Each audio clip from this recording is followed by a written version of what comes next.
Welcome, I'm Maya Chowdhry and I'm your guide through this video series on digital participatory theatre. In this third chapter, we will be exploring who is the audience and how can they participate by looking at digital methods, tools, techniques and processes for participating with a range of audiences.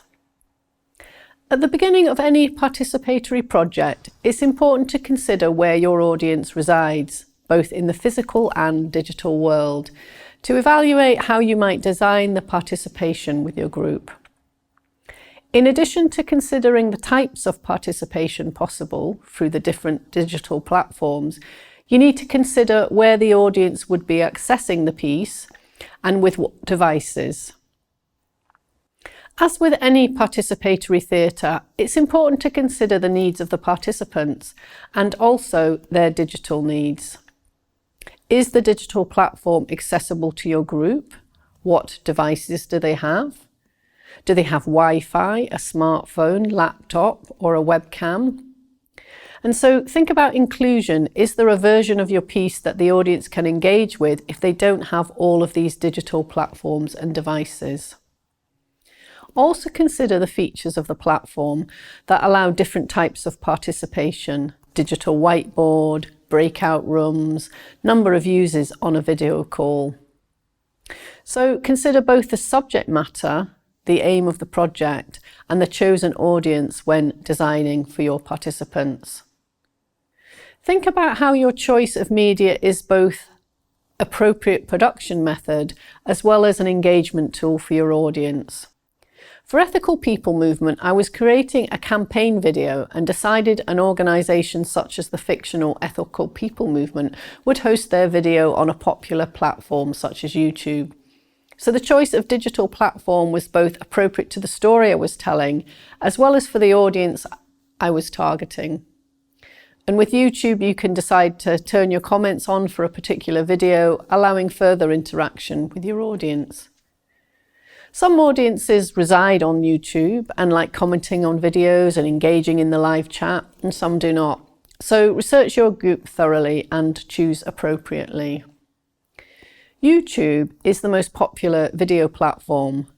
Audiences are more familiar with it than, say, Vimeo, and you get more features on the free version of YouTube. Although a disadvantage of YouTube is the adverts at the beginning of a video. Audience or participant, should we use these interchangeably? An audience is a group of people who participate in a show or encounter a work of art, such as literature, in which they're called readers, theatre, music, in which they're called listeners, video games, in which they're called players, or academics in any medium. In order to view or experience a theatre piece, an audience participates in some way, even if it's only to listen, look at, and then digest the piece. There is a spectrum of participation, and in constructing your digital participatory theatre piece, you'll want the audience to participate in different ways throughout the piece. Let's have a look at our case study project that accompanies this video, The Delegation by Coney. In Coney's digital performance, The Delegation, the message, or rather the gesture, as Tassos Stevens, the director, puts it, was from people from the UK and from Russia to meet and to reflect on how each of our societies are doing right now. The form used is a digital game, and the mediums used include a theatrical performance on Zoom, video conferencing platform, interactivity during the video performance, for example, audience members finding and displaying physical objects from the audience's actual room, and a game introduced through an interactive website. This was a digital-born participatory piece, and the digital media used really embraced the form of the piece. For example, the piece was in English and Russian, and subtitles were used in the digital performance, and there was also a Russian version of the website that worked as a game engine for the piece. These aspects could have been part of a live participatory performance, but they were suited to this digital method. The Delegation is a project that was designed for a theatre festival that had to pivot online and for two groups of audiences from the UK and Russia. As Tassos from Coney says in his video, I don't like using the word digital to define a project, but rather to try to recognise what it is that the digital is doing specifically. Audience agency is where a participant intentionally performs an action that causes something to change within a performance. The types of participation can range from reactive, answering a question, to interactive, completing a task, to proactive, some kind of self-initiated action. Think about how much participation is required. Do you want your audience creatively contributing to and even co-creating the work? It's important for the audience that this is genuine. For example, there is an opportunity to choose which section of the narrative happens next. Is this a real choice for the audience? Will it have an impact in another part of the piece? If it's not, an audience could feel manipulated and that they have not really contributed. So are the audience a spectator or, as in forum theatre, a spectator? Consider also the size of your audience. In the Delegation, the audience for each show was 50, 25 people from each country. Coney designed the participation with this in mind, thinking about a role groups of that size could play and what would fit with them being from two countries. Thus, Coney chose the idea of delegations meeting at a hotel as the concept for this piece. Tassos says, it also felt interesting because the people in a delegation rarely have any real power. The big decision makers are elsewhere. Hence, the performance would be an apt vehicle to explore this subject matter. Coney's The Delegation aimed for a deeper level of audience participation than, say, interacting with an audience on a video game platform, and so had a much smaller audience on a Zoom video conferencing call, allowing for individual interactions with participants on the digital theatre piece. In The Delegation, Tassos Stevens sums this up very well when he says you also need to allow the audience the choice to not participate at times. The way this is achieved in The Delegation, which takes place in a fictional hotel, is that in the video conferencing platform, the audience member may turn off the camera at any point, and this equates to shutting your hotel door and just being inside the room. There's also a section where the audience needs a passcode to get into a particular room in the game, but the code doesn't work and security ejects them. Coney says, some of our audience will discover this and will be desperate now to find the passcode to enter the Diamond Suite. Some won't find this or won't even try if they do. It's important to remember that audiences play differently. He also says there are sections in the piece where the performers play officials of the delegation and also guests. This is an opportunity for the audience to sit back and listen as an audience rather than playing actively. In digital participatory theatre, it may be more difficult for some of these self-initiated actions to occur within the confines of the digital platform. For example, in The Delegation, you can turn off your camera, but unless you have some video effects software built in, you're not able to change your video in any impactful way. In some instances, there may be more choices with digital platforms than with a live participatory theatre piece in a specific location, or choices that allow for different types of audience interaction. For example, the proximity of the theatre group to the audience can be varied. Some digital platforms allow for many types of participation that may not happen in live performance. Audience members may feel more confident to comment in a text chat on a video call, as opposed to speaking out in a rehearsal room. Although in a rehearsal room, you can also design participation to facilitate this. A post-it note poster for comments is one example. As Tassos sums up the audience experience in The Delegation, we can design to leave a space in which these experiences can happen, an openness for audience to play how they want. So to summarise in this video, We've explored who is the audience for your theatre piece and how can they participate. Thanks for watching, and see you in the next video on what are the production methods for digital participatory theatre.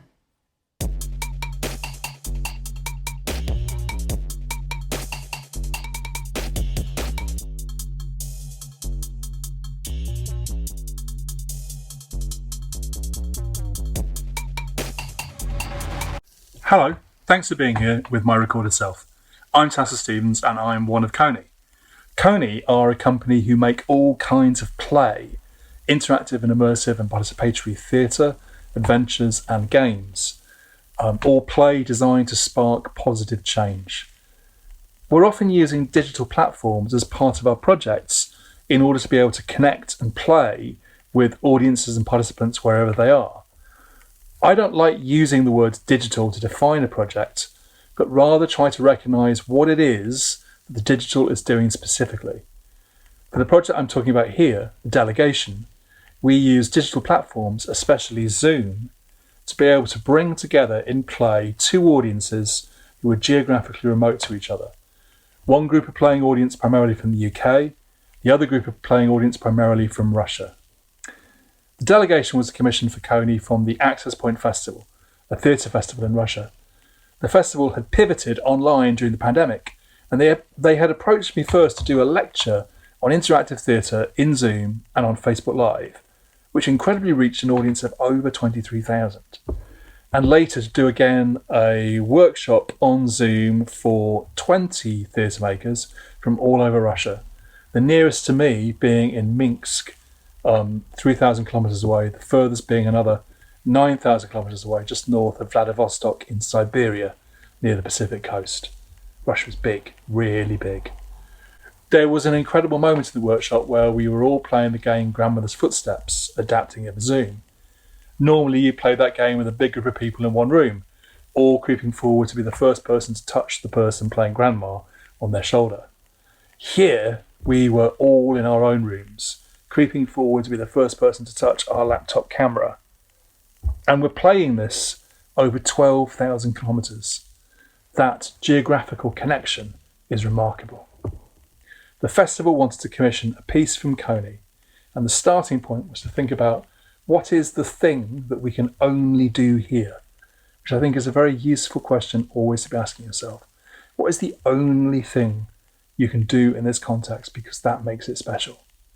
And that thing here was to be able to bring audiences together from two different countries with two different languages to meet each other and play together. There's a very useful term coined by Ned Glazier, director of Company 3, of the gesture of a piece. The gesture is what is really happening in the encounter between the people who are making it and the people who are playing it. If you strip away all the fiction and the action that happens in that encounter. If the gesture is meaningful and resonates, then you are building your piece on a solid foundation. Here, the gesture was for people from the UK and from Russia to meet and to reflect on how each of our societies are doing right now, and to be immersed in each other's languages too. This is a piece played in both Russian and English. The festival then asked me to come up with a concept.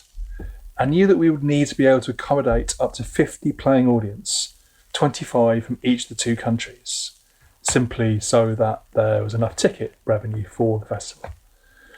So I was looking then for a role that groups of that size of around 25 could play, which would fit with them being from two countries.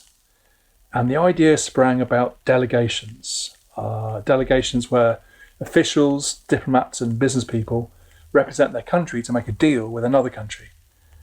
This also felt interesting because the people in a delegation rarely have any real power. The big decision makers are elsewhere. Where would this happen? Now, when you're playing, but especially online, it's great to imagine the place you are as if you were somewhere else.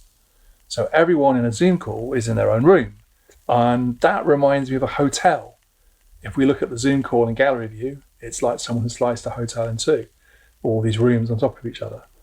And so we imagined a hotel somewhere between the UK and Russia, that would have welcomed the delegation as guests if they were meeting in person, but that because of the pandemic, people wouldn't be able to travel, and so the hotel reinvents itself online like so many businesses. Everyone stays where they are, but the room, wherever you are, it plays your hotel room.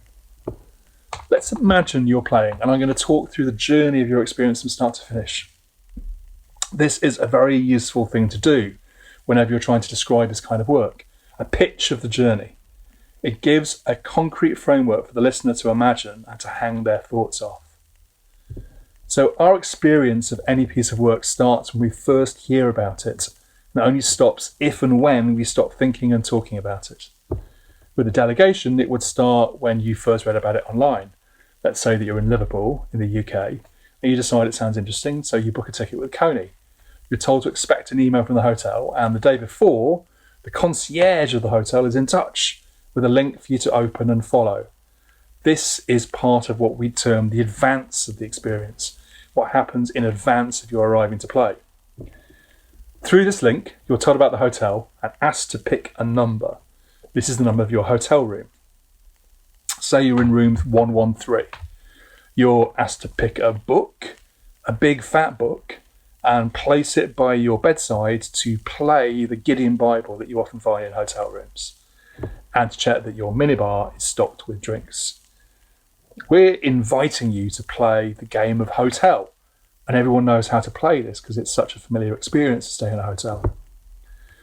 You're then told a little about the delegation, asked for your favourite word in your language. My favourite word in English is elbow, and we'll encourage you to swap words with fellow delegates as an icebreaker for getting across the language barrier, which is real because many people in Russia don't speak any English at all.